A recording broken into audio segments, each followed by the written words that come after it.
नमस्कार दोस्तों, जय जोहार। मैं कौशल तिवारी और बिहनिया संजय में आपका स्वागत है। निजी बैंक किस तरीके से अपने ग्राहकों को चूना लगाता है क्रेडिट कार्ड को लेकर या दूसरे माध्यम से कम मिनिमम बैलेंस को लेकर, यह खबर तो हमने आपको पहले भी विस्तार से बताया है, लेकिन अब जो मामला आया है वह बेहद ही हैरान कर देने वाला है कि किस तरीके से पहले ही लोन पटाने को लेकर त्रस्त ग्राहक के साथ निजी बैंक ब्याज के खेल में अतिरिक्त वसूली करती है।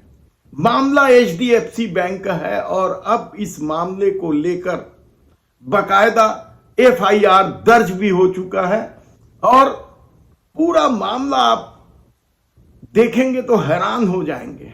दरअसल महाकाली फूड्स प्राइवेट लिमिटेड ने एचडीएफसी बैंक से लोन लिया था और वह इस लोन को पटा रहा था शर्त के मुताबिक, और इस दौरान जो ब्याज दर में कम ज्यादा होते रहता है रिजर्व बैंक के मापदंड के अनुसार, उसके मुताबिक 8.25 से लेकर 9.15 तक ही के बीच ही ब्याज लिया जाना था।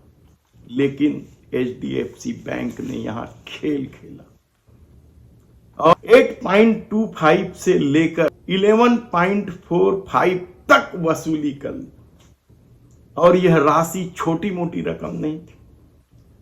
लगभग 65 लाख रुपए अतिरिक्त वसूले गए थे। अमित शाह जो महाकाली फूड्स प्राइवेट लिमिटेड के ऑनर हैं, उन्होंने जब इस मामले में एचडीएफसी से बात की तो वे बात करने को तैयार नहीं थे और न ही अपनी गलती मानने को तैयार थे। ऐसे में उन्हें न्यायालय का शरण लेना पड़ा और न्यायालय से आदेश निकला कि एचडीएफसी बैंक के शाखा manager Meenal Gandhi, relation manager Abhishek Khurana और एचडीएफसी बैंक के एमडी के खिलाफ धारा 406, 409, 417, 418, 420 और 120B के तहत जुर्म दर्ज किया जाए और इनकी गिरफ्तारी की जाए।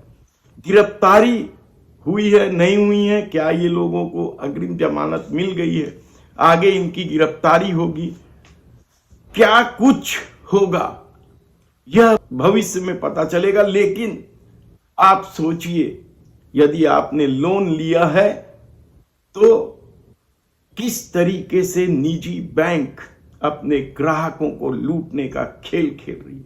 याद कीजिए, हमने आपको बताया था कि मिनिमम बैलेंस और क्रेडिट कार्ड में ब्याज किस तरीके से वसूले जाते हैं, किस तरीके का खेल है। और मिनिमम बैलेंस और क्रेडिट कार्ड में तो सरकारी बैंक भी वसूली में शामिल है, लेकिन लोन में इस तरह का खेल होगा यह कौन समझ सकता है। साधारणतः आदमी तो जो किस्त है वह पटाते चले जाता है, उसे समझ में ही नहीं आता है कि कब ब्याज दर कम हो गया है, कब बढ़ गया है।